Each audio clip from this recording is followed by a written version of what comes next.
हरिओम। नमस्कार मित्रों, प्रणाम। जय श्री राम, जय बद्र केदार, जय हनुमान।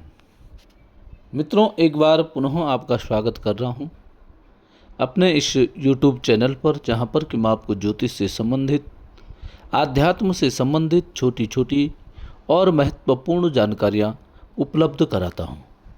आज भी एक नया विषय, और वह विषय है मंगल। मंगल ग्रह के बारे में संपूर्ण जानकारियां। आपका मंगल कौन से भाव में बैठा हुआ है, आपका मंगल कौन से भाव का स्वामी है, इन सब विषयों पर विस्तार से चर्चा करूंगा। मंगल को समझाऊंगा, मंगल ग्रह क्या होता है। तो वीडियो प्रारंभ करूं इससे पूर्व आपसे पुनः आग्रह, यदि आपने अभी तक चैनल को सब्सक्राइब नहीं किया है तो चैनल को सब्सक्राइब जरूर कीजिएगा, शीघ्र कीजिएगा। वीडियो को शेयर भी करें और साथ साथ में लाइक और कमेंट के माध्यम से आप वीडियो का समर्थन कर सकते हैं, सहयोग कर सकते हैं। मित्रों, मंगल को हम ज्योतिष के माध्यम से केवल एक झगड़ालू ग्रह, क्रोधी ग्रह मानते हैं। इससे क्या होता है कि ज्योतिष में मंगल को हमने बहुत छोटा कर दिया है।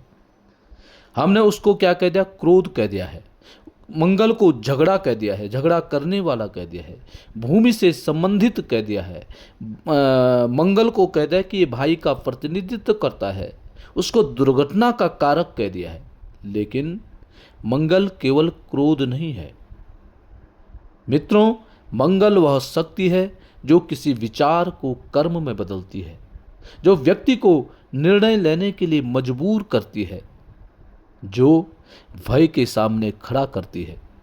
जहां रास्ता बंद हो वहां रास्ता बनाने की शक्ति देती है।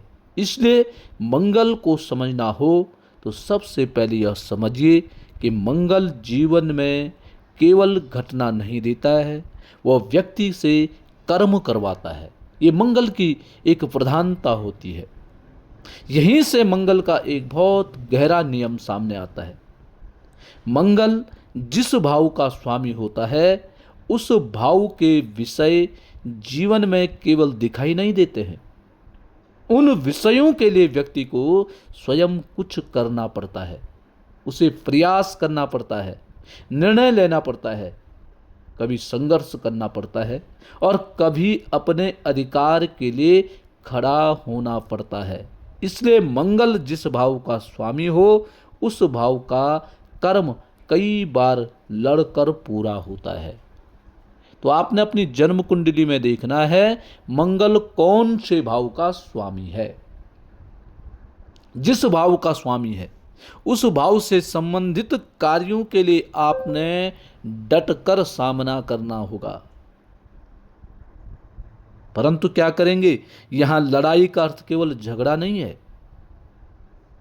किसी के लिए नौकरी पाने की लड़ाई है, किसी के लिए व्यवसाय खड़ा करने की लड़ाई है, किसी के लिए घर बनाने की लड़ाई है, किसी के लिए परिवार बचाने की लड़ाई है, किसी के लिए अपनी प्रतिभा को साबित करने की लड़ाई है और किसी के लिए अपने भय को हराने की लड़ाई है। इसलिए मंगल का संघर्ष भार जितना दिखाई देता है, उससे कहीं अधिक भीतर मंगल का संघर्ष चल रहा होता है। और मित्रों, भावेश, जिस भाव में मंगल बैठा, जिस भाव का स्वामी मंगल है, भावेश का जो सिद्धांत यही महत्वपूर्ण हो जाता है। जिस भाव का स्वामी मंगल है, उस भाव की कहानी मंगल अपने साथ लेकर के चलता है। फिर क्या होता है? वह जिस भाव में बैठा है उस जगह को, उस कहानी का कर्म क्षेत्र बना देता है। इसलिए मंगल को केवल उसके बैठने वाले भाव से पढ़ना अधूरा है। मंगल जहां बैठा हुआ है केवल वहीं नहीं देखना है, पहले यह देखना जरूरी है कि वह किन किन भावों का स्वामी है। जहां पर आपका 1 लिखा होगा, जहां पर आपका 8 लिखा होगा, उन भावों का जो प्रतिनिधित्व करने वाला है वह मंगल है। अब वो कहाँ है, आपका कहाँ पे 8 लिखा है, किस भाव में 8 लिखा है, किस भाव में 1 लिखा है, वो आप अपनी जन्म पत्री देख करके पता कर सकते हैं। मान लीजिए मंगल पंचम भाव का स्वामी है और दसम भाव में बैठ गया है। अब केवल यह कहना है कि मंगल दसम भाव में है, इसलिए कैरियर में संघर्ष होगा। ये बहुत सामान्य फलित है। गहराई से देखें तो पंचम भाव की बुद्धि, प्रतिभा, संतान, पूर्व संस्कार, मंत्र, रचनात्मक और निर्णय क्षमता दसम भाव के कर्म क्षेत्र में चली गई है। व्यक्ति की प्रतिभा को अब परिणाम देना होगा। केवल प्रतिभाशाली होना पर्याप्त नहीं रहेगा, उसे अपनी प्रतिभा को काम में बदलना पड़ेगा। मित्रों, यही भावेश का रहस्य है। भाव बताता है कर्म का विषय, भावेश उस कर्म को लेकर के चलता है और जिस भाव में भावेश बैठता है वहां उस कर्म को प्रकट होने का मैदान मिलता है। जब यह भावेश मंगल हो तो उस कर्म में सक्रियता आ जाती है। व्यक्ति को इंतजार करने की बजाय कदम उठाना पड़ता है। इसलिए एक ही भाव का स्वामी अलग अलग ग्रह होने पर जीवन की भाषा बदल जाती है। बृहस्पति किसी भाव का स्वामी हो तो वहाँ ज्ञान और विस्तार का रास्ता खुल सकता है। शुक्र किसी भाव का स्वामी हो तो संबंध और सुविधा का रास्ता खुल जाता है, बन जाता है। शनि हो तो समय और जिम्मेदारी का पाठ मिल सकता है। तो मित्रों, और यदि मंगल है तो वही मंगल हमें जिम्मेदार, हमें उस भाव से लड़ने के लिए प्रेरित करता है, संघर्ष करने के लिए प्रेरित करता है। यही भाव व्यक्ति से कहता है अब उठो, इसे अपने कर्म से पूरा करो। अब इस नियम को राशि से जोड़िए। मंगल किस राशि में है यह बताता है कि व्यक्ति उस कर्म को किस शैली में करेगा। मेष में मंगल सीधा निर्णय लेने वाला हो सकता है। वृषभ में मंगल है तो वो धैर्य और दृढ़ता से काम कर सकता है। मिथुन में मंगल है तो संघर्ष, विचार और शब्दों के स्तर पर आ सकता है। कर्क राशि में मंगल है तो भावनाएं कर्म को प्रभावित कर सकती हैं। सिंह में तो सम्मान और नेतृत्व महत्वपूर्ण हो सकते हैं। कन्या में मंगल है, समस्या को ठीक करने की प्रवृत्ति मजबूत हो सकती है। तुला में मंगल संबंध और अपने अधिकार के बीच संतुलन सिखा सकता है। वृश्चिक में संघर्ष गहरा और रणनीतिक हो सकता है। धनु राशि में यदि आपका मंगल है तो किसी लक्ष्य या सिद्धांत के लिए लड़ने की प्रवृत्ति आ सकती है। मकर में मंगल है तो मेहनत को उपलब्धि में बदलने की क्षमता दे सकता है। कुंभ में मंगल है तो व्यक्ति व्यवस्था से अलग अपना रास्ता बनाने की कोशिश कर सकता है। और मीन में यदि मंगल बैठा हुआ है, मीन राशि में, तो संघर्ष भावनाओं और आदर्शों के स्तर पर आ सकता है। इसलिए मित्रों, कुंडली में केवल यह मत देखिए कि मंगल किस भाव में बैठा है, यह भी देखिए कि वह किस राशि में बैठा है, क्योंकि भाव बताएगा कि कर्म कहाँ सक्रिय होगा और राशि बताएगी कि उस कर्म को करने की शैली कैसी होगी। इसके बाद आता है नक्षत्र। यहीं से मंगल की कहानी और सूक्ष्म हो जाती है। राशि हमें कर्म की बाहरी शैली बताती है और नक्षत्र कई बार उस कर्म के पीछे चल रही मानसिक दिशा को बताने का काम राशि करती है। तो मित्रों, कई बार नक्षत्र क्या होता है, मानसिक दिशा को दिखाता है। अगर मंगल मृगशिरा नक्षत्र में है तो खोज और तलाश की ऊर्जा दिखाई दे सकती है। चित्रा में है, कुछ बनने और अपनी क्षमता को आकार देने की प्रवृत्ति बढ़ सकती है।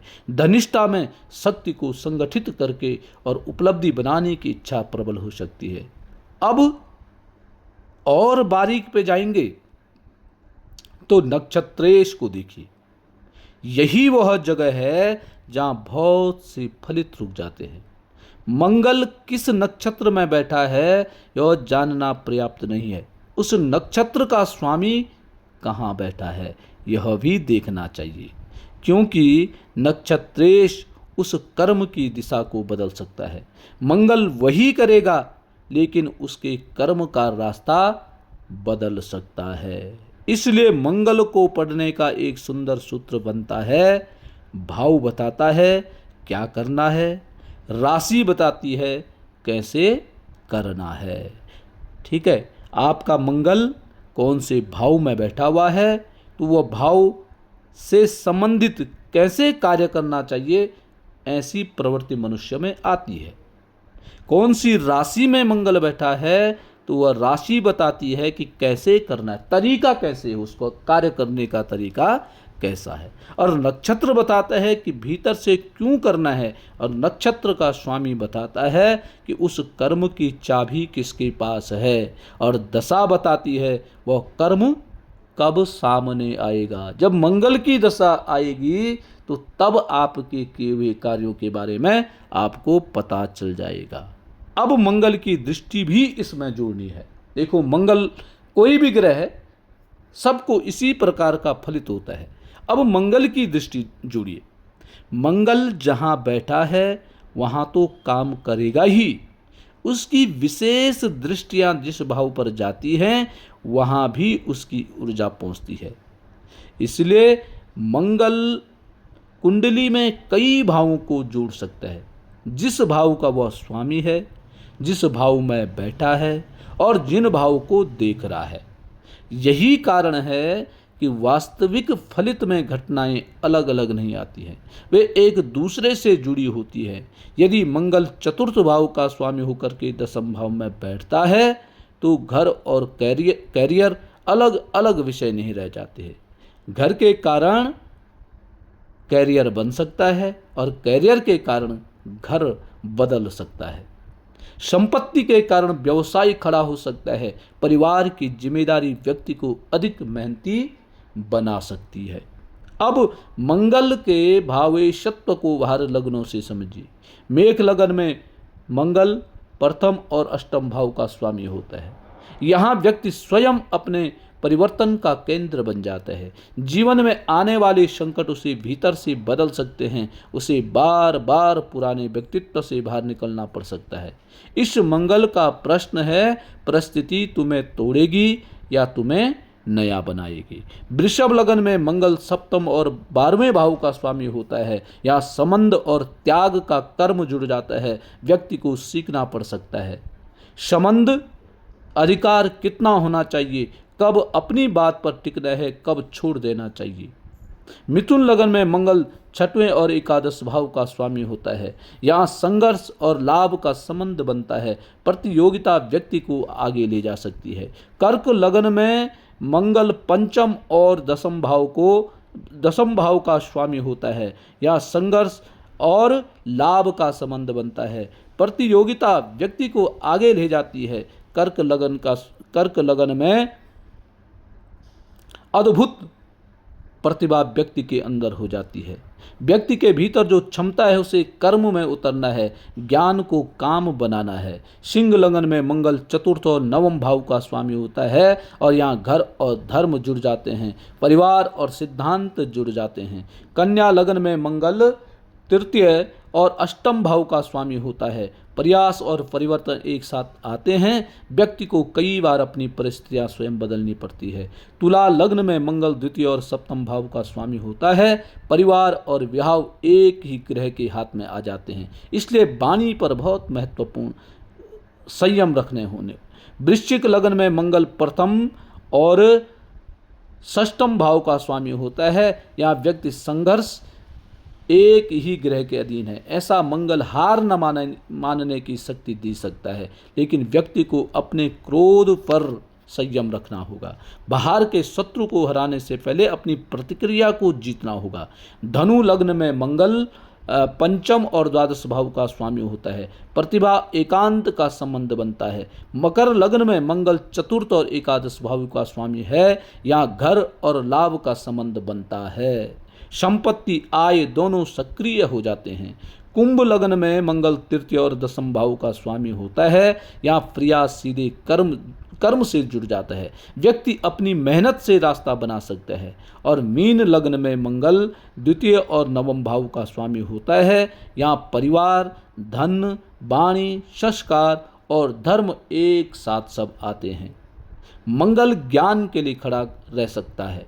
पीड़ित मंगल ज्ञान को कठोरता में बदल देता है।